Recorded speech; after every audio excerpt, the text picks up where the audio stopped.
Males iki kraso adem jekot, aku ngelat dewekan mripatku mandeng langit-langit. Loh kuwe sasat amung getun sing nyisor, kaya godhong garing sing kapur kegawa angin. Uripku ngenes tanpa ono sing gubris, aku li carane guyu amung ling carane nangis.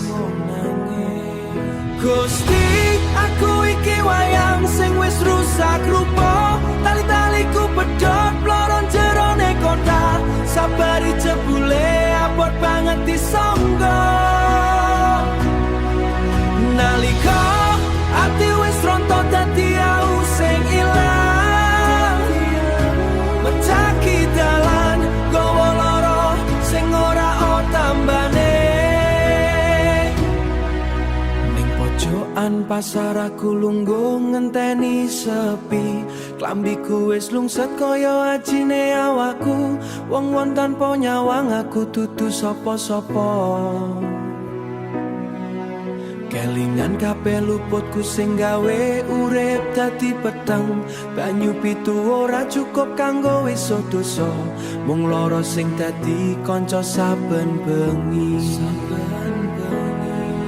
Gusti, aku iki wayang sing wis rusak rupa, tali-taliku pedhot ploron jerone kota.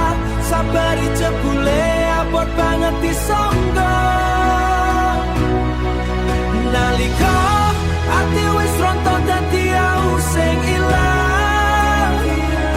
Mencaki dalan gowo loro sing ora tambane.